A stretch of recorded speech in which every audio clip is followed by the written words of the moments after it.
collaboration, community, and consistency. The 3 C's. You're listening to the Inside the Mix podcast with your host, Marc Matthews.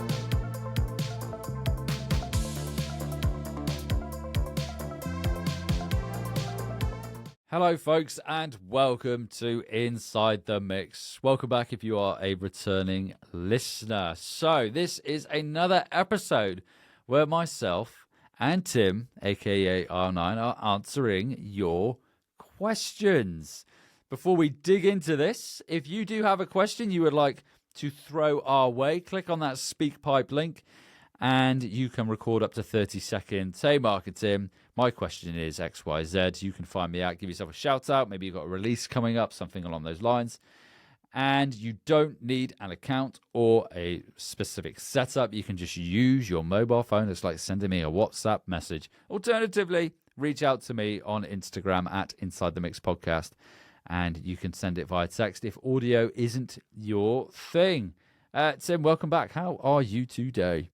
I'm good, man. And yourself? Yes, I'm very well, thank you. I'm very well. My fiance just messaged me saying that she is making pasta de natas, which is a Portuguese sweet delicacy. Now, I may have pronounced it incorrectly there, but either way, I think people will know what they are. But yes, she is moving into that realm. So I'm going to get home and there'll be loads ready to go, and coconut macaroons as well. Yeah, I'm looking forward to those. What are you drinking there? Is that Exmoor Gold? Exmoor Gold, yeah. Yeah. The drink of Somerset. Well, when they're not drinking cider, you know. Do you, cannot remember how long you've been in Somerset now, but do you have a favourite cider yet? I like Sheppey's. Sheppey's is quite nice, you know. But yeah, I'm not really a cider drinker. I mean, I like cider. Yeah. But it doesn't like me. It's just if I drink too much of it, I pay for it. It's a bit, but you know, I like, you know, Thatcher's and Sheppey's and like, there's another one. Some sort of nun thing. I can't remember what it is. Like, you know, some Orchard. There's a few, aren't there? Yeah, there's many. There are some coffin thing as well. Yeah, there's a whole load. There are just so many down at. Pebbles, which is our you've got to come drinking at Pebbles sometime.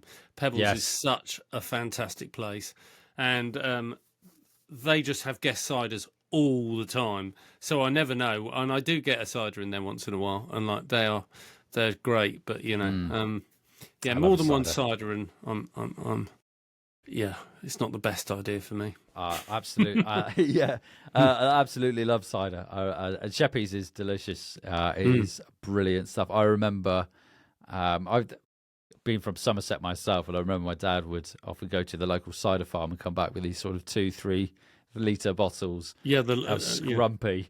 Scrumpy, all the sediment in the bottom. Have to give it a shake, and that was like, make you squint when you drink it. Proper it can be evil stuff on your tummy, that stuff, if you're not used to it though. But it tastes great, doesn't it? Yeah. I do love it. Yeah, that was, my mum came from the West Country, and I remember like used to sort of cruise around on holiday or whatever, come down and see my nan or whatever, and I remember like at one point they just bought this sort of thing of like cider from like some, you know, sort of farm or whatever local, and you know, I seem to remember they let me drink some, so I don't know what age I was at that point. Obviously, not, you know, but just I think taste some. But like it was, I'd never tasted anything like that before. But I seem to remember it made everyone ill. It also, another thing, mentioning that then, go back to my childhood. I remember we used to have the ice cream van, as we called it. We'd drive around a gentleman by the name of Giovanni, R.A.P., nice bloke. But cider lollies, I remember buying those. I don't know if you got those anywhere else. Yeah, cider lollies, absolutely delicious. Well, love them. I have the mission here. Like, I won't go into too much of one of my tales here, but I was actually an ice cream man for nice news to me. 6 weeks. I was Mr. Softy. Yeah. Well, I'm sure Mr. Soft wasn't he? Didn't he like? Wasn't that a sweet? I'm sure that was Mr. Yeah, Mr. Softy. Yeah, I was. Yeah. Mr. Softy, the ice cream man.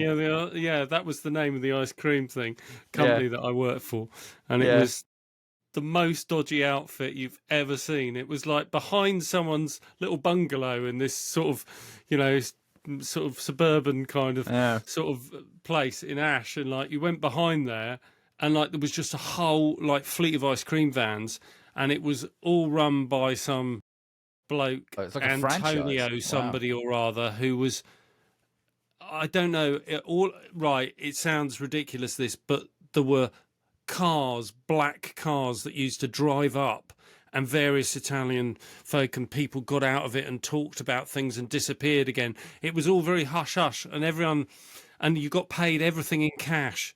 It was the most dodgy setup, is all I'll say. I have no idea what was going on there, but there were ice cream wars, and someone got stabbed with the top of a plastic cone from a van. So. Wow. I can imagine. I can see that, though. I can imagine it's very territorial. Very territorial it was, yeah. Do you ever have a chip van? We used to have chip vans come round, and it was one of those where you could buy tobacco as well. Like they would do a tobacco run across the channel, come back and sell them via the chip. I'm not going to name names for this chip van. But yeah, did you ever experience a chip van? Tobacco? No, excellent. No, I don't actually remember a chip van. No. No. I mean, I lived across the road from a chippy, but I never had a chip van. No. Yeah. The chip van. I remember it turning up, and then there'd be kids sort of shouting, "Mum, Dad, the chip van's here. Do you want any baccy?" They buy it from the chip van. Oh wow, those were the days. Yeah, that's the West Country. I was Mr. Softy, but no more. You know what? I cannot wait for the insider joke here. I cannot wait for Carl to listen to this and then, and then respond to that. Right, so let's dig into this question today. So this is submitted by Anonymous.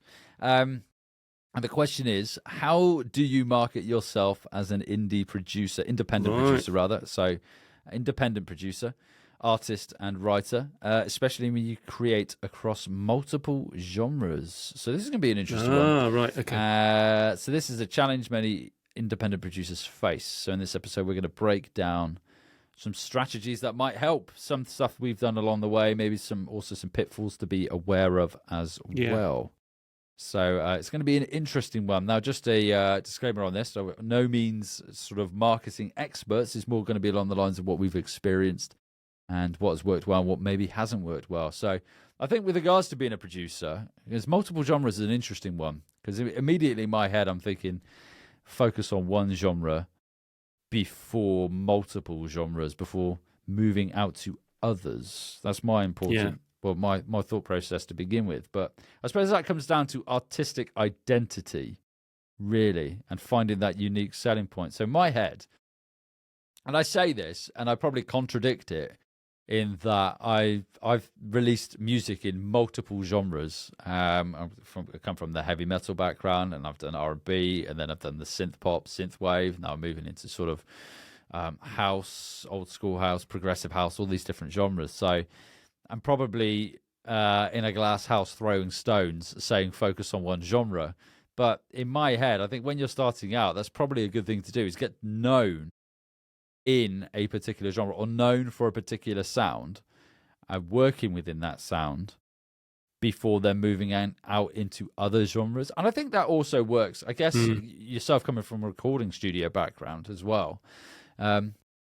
What are your thoughts on that? I mean, in particular, when you were in the recording studio as well, were you doing multiple genres, or did you eventually find that you were attracting similar artists as time progressed?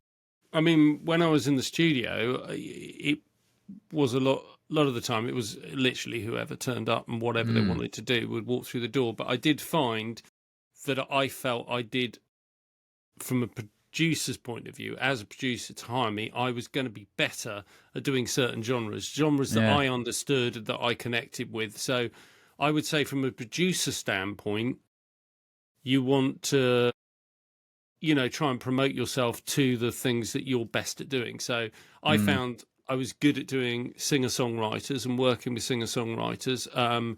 That was a genre that I think particularly because I play guitar, bass, keys to a degree, drums, sort of I could get someone who sort of say was a songwriter with guitar and vocals, and I was a good person to come to because I could kind of construct the whole track around them very quickly, and also I understood the genre.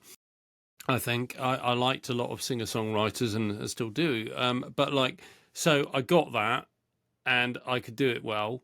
I also found like the kind of more pop rock, sort of, I liked rock music, and I mean, my rock music goes to sort of fairly heavy stuff, but like, I got that definitely, classic sort of rock and blues and that sort of stuff. I didn't really get sort of extreme genres like metal because I didn't listen to it enough. I liked some metal, but I just wasn't enough inside of that. So I think, market yourself to the stuff you can make well. I mean, these days, obviously, I do something quite different with synth and synth pop and synth wave, but I wasn't doing that so much then, or wasn't concentrating on that so much.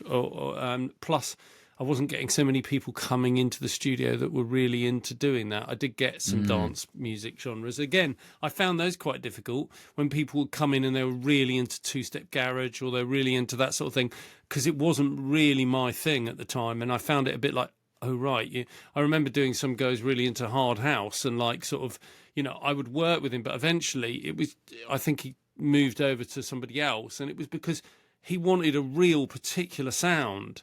I was not the man to do that because I didn't really know the hard house sort of genre that well, and I still don't, and I'm happy.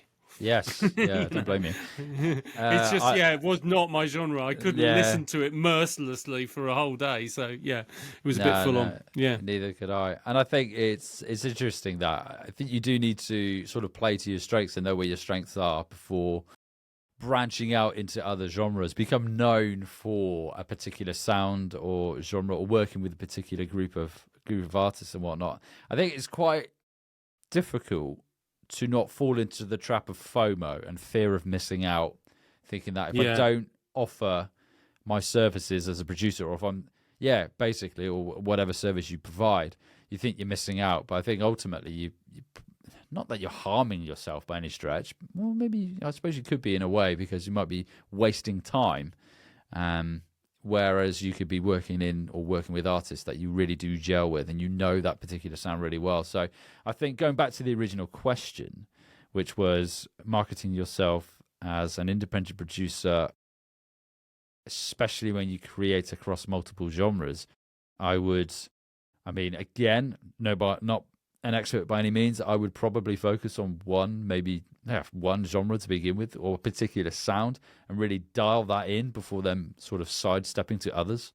Again, it depends, I suppose, as well. If you're talking about a producer where you're trying to get people coming to you and you're going to help them get their sound and get their record sounding great, and that side of things, that might be different than the sort of artist producer, which, I mean, I find myself doing. That's what I do with R9, is I am the artist producer. I am the artist and creator of the stuff and produce my own stuff. But people sometimes call that,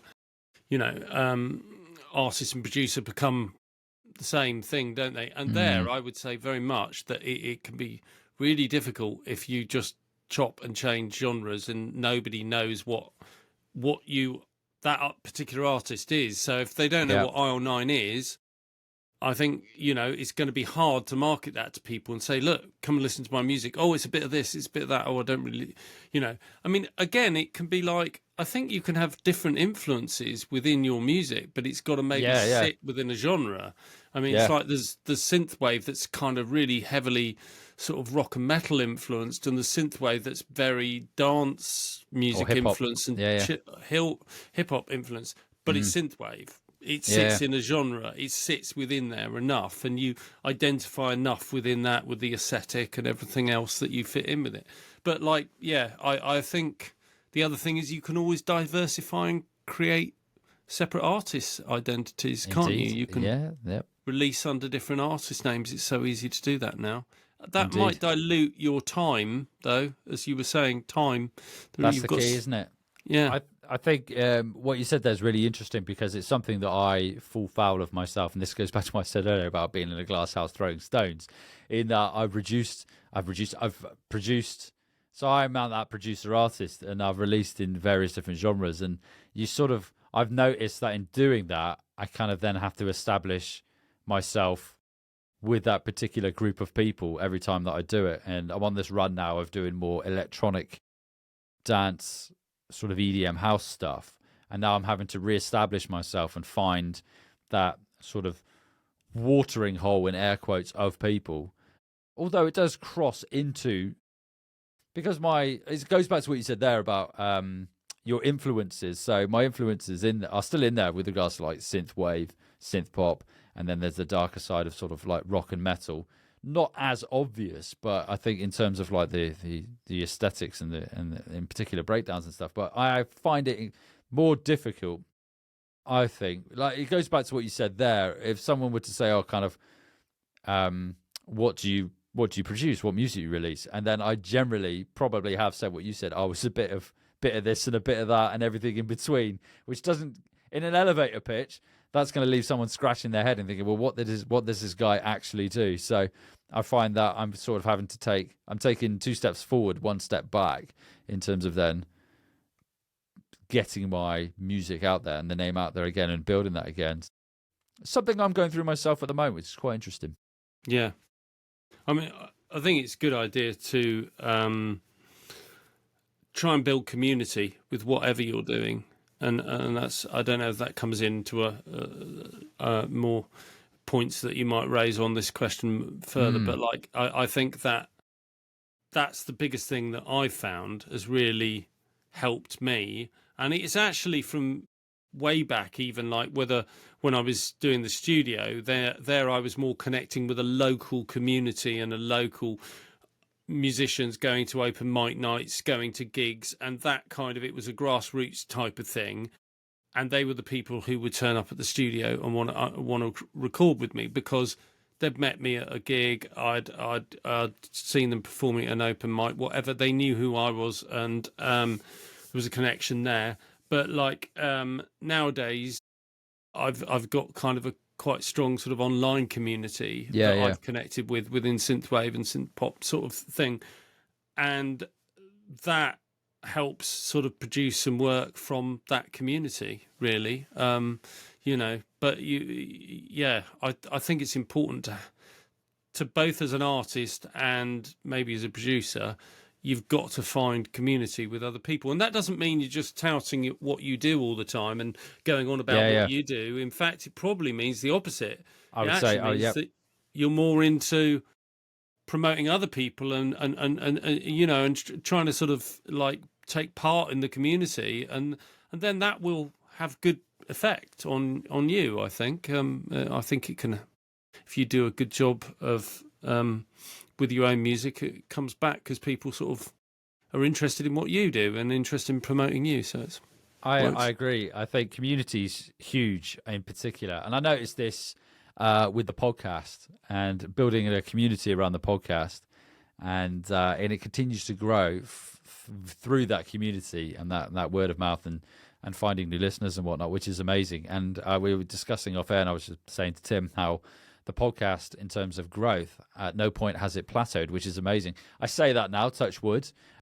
For the rest of 2025, it'll plateau, but hopefully it doesn't. But it just continues to grow, which is amazing. And it kind of leans on to the next part, really, which is about focusing marketing efforts. And I think what you mentioned there is really important about the community aspect of it and finding that community. And I mentioned just now about watering hole, which is kind of a similar thing, and just being an active participant in that community. And like echoing what you said there as well, is you don't want to go straight in there and be like, hey, I'm a producer, I do this, this, and this. Let me produce your music. I think that's the worst thing you could possibly do. Definitely. In a community. But social media is an interesting one. Again, not an expert on social media, but one thing I have found that has helped me with the podcast in particular is I don't know about you, but I used to be omnipresent. I was on Instagram, TikTok, YouTube, X, it was Twitter at the time. Facebook as well. I had a Facebook community group. And then it got to the point where one day I was just like, this cross-platform posting too much. And now it is Instagram and YouTube. And then by default, it goes out to Facebook because it is automatically cross-posting. And ever since doing that, that has, I think, been one of the contributing factors to the podcast growth, in that it has freed up my time to invest in the quality of the podcast and just the development of it, because I'm not spreading myself so thin across these different platforms. Others might say, this goes again, what I said earlier about FOMO, fear of missing out. If I'm not on that platform, am I missing out on a potential audience? And from my experience with the podcast in particular, I would say no. So I think I suppose you could spend like 30 days or so trialing different platforms, see which one you get the most engagement on, and then just lean into that and then run with it. Because I know, for example, yourself, because I'm part of the Synth Fan one, and we met up recently with some other Southwest synth enthusiasts in Bristol, which was fantastic. Fantastic day, yeah. Indeed, and that is and that's through Instagram, and we get the most engagement. I get quite a bit on YouTube as well, and it's mixed, but that's quite an interesting one. But and yourself, do you still have the same approach to sort of social media marketing that you had when you first started R9, or has it changed as time's gone on? I think I've recognised that the algorithm changes, which is a slightly difficult thing with social media marketing, that as soon as you think, this is working well, the algorithm is likely to change, and you're going to find that it doesn't work quite as well as you thought. And you mustn't give up at that point, I think. Yeah.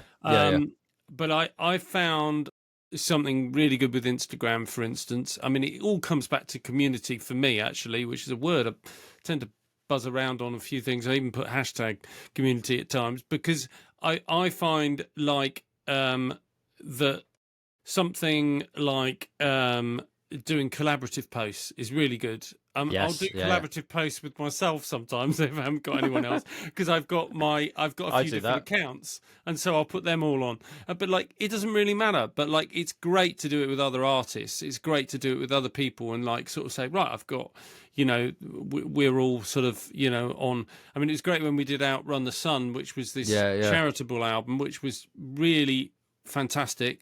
Raised a load of money for an artist in real problems, real trouble, and yet we got sort of 50 plus artists involved in this, and it was a lot of work, but it was great for everyone. I don't think there were any losers. It produced a really great album with loads of great music on, but it got all of the artists a bit of publicity. And it raised money for the artist who was in trouble. So, like, I just sort of think something like that, where it can be so good for everyone involved. And, I sort of took it on myself a bit to organise that. And, but I didn't do it for the marketing, but it has a knock-on good effect, these things.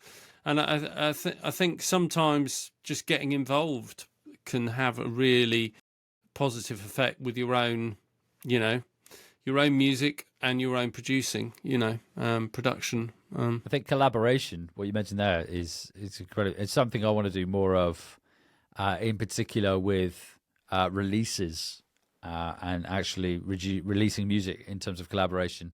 Do a lot of collaborations ourselves. We have indeed. Lost and Found, one of my most popular tracks.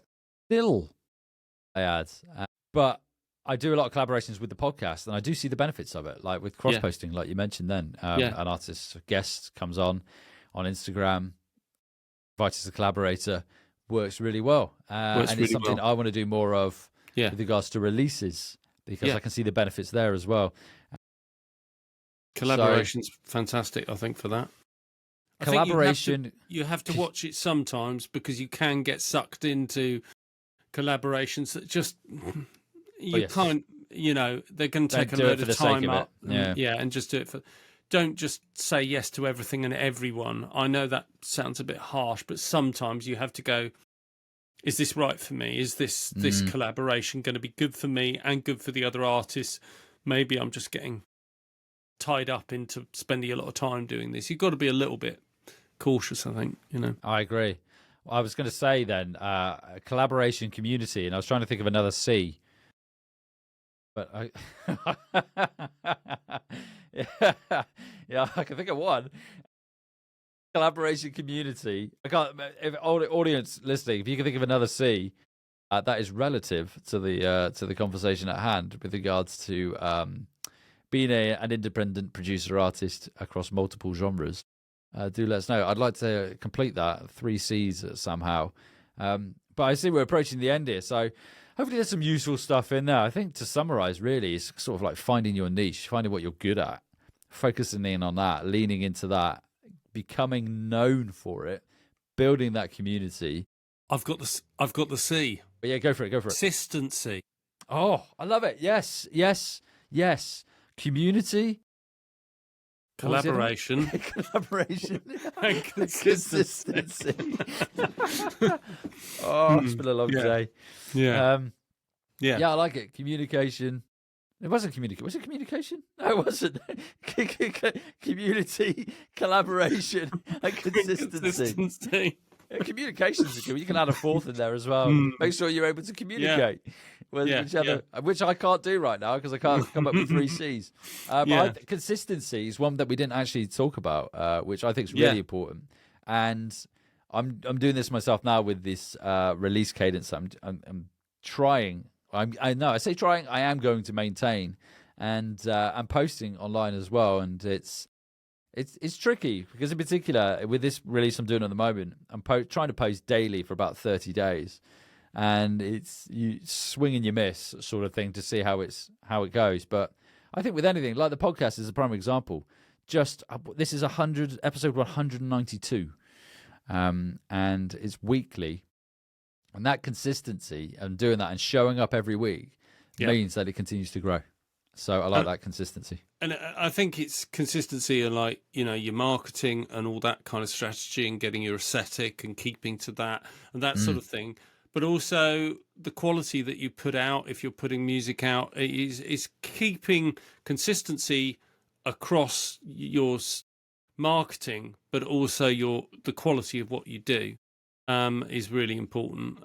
But like I know, like people I've seen really, really grow, like Synth Principal. Yeah, I was going to mention. I mean, he's grown hugely through working constantly on his music, and his music's great, and the consistency of that, and the quality he puts out is fantastic.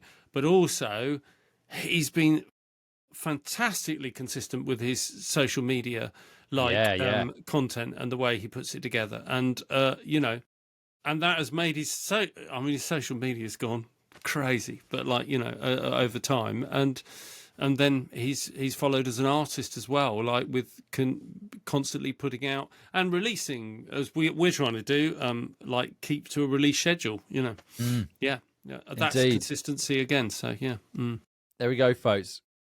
Collaboration, community, and consistency. 3 C's. Maybe I'll get a T-shirt. Sounds like a really shit band, doesn't it? The 3 C's. yeah. Definitely the case. So, audience listening, if you have a question that you would like Tim and us to hash out on an episode, again, click that SpeakPipe link.